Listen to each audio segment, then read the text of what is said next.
the big things in defining the sound of this record was Tom Elmhurst and the mixes. And I think because I was so infatuated with the Daptone sound, I really liked it sounding like legitimately like it was just straight out of 1963.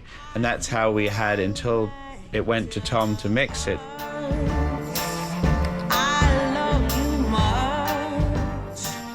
I didn't change the vocal that much. There were some quite hard frequencies in her voice, which I had to sort of manage.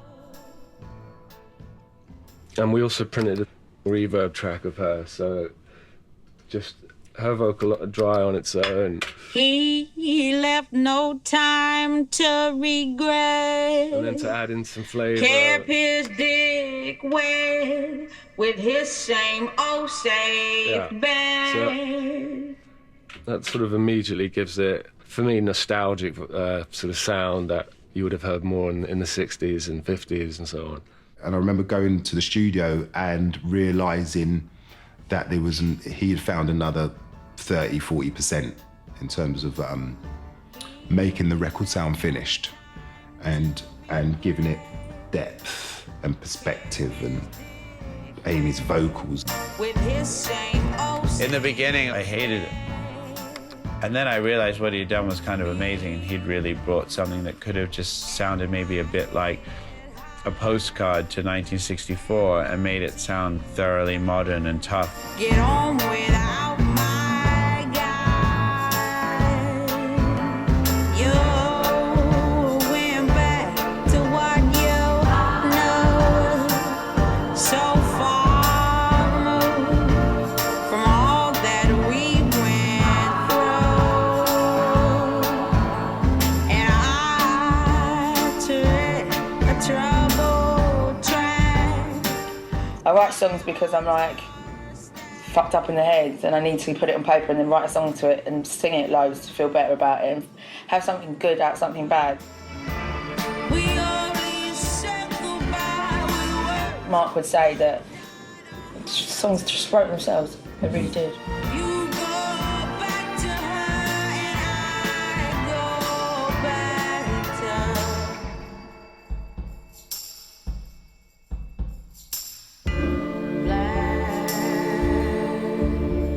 If you're going to make an amazing record, go to the place where the amazing people are.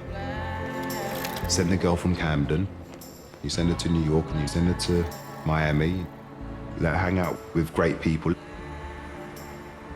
Mark, as close as he was to Amy, Salam was her go-to, her father figure. Salam's songs were the other half of Back to Black. In between me and mommy, it's me and Mr. Jones. Me and Mr. Jones. In 2005, I just bought this house. It was pretty much an empty space, and the first time I saw Amy, she walks into the room for the very first time, and she walks through the threshold, and she stands up and says, "Ah, woo." She's like, "Can I record my vocals right here?" So pretty much, this became it. We took this mic, placed it here, and this was the recording of Back to Black in this room. You know, her vocals being here. Then I bought a piano and put the piano in the room. I bought a drum kit, put the drum kit in the room, pushed the amps I had into the room, and I intentionally utilized the room as an instrument in the recording process. I'm into old records, I'm a hip hop producer, but I also learned the engineering aspects of getting instruments that sound a particular way and how to capture them.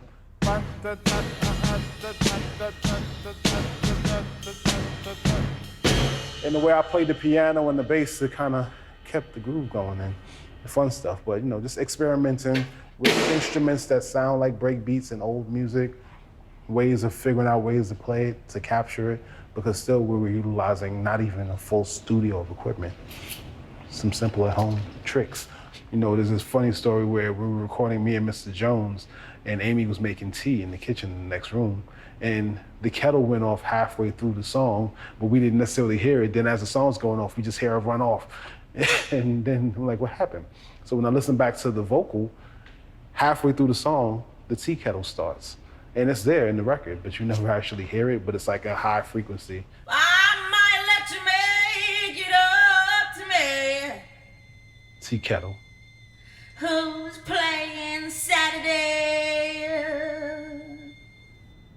You know, it's very English of Amy to be making tea and still keep the vocal take. She made us dinner. Right. All the time, like the whole time she was here. Yeah. Like giant meatballs. Right. I definitely remember the meatballs.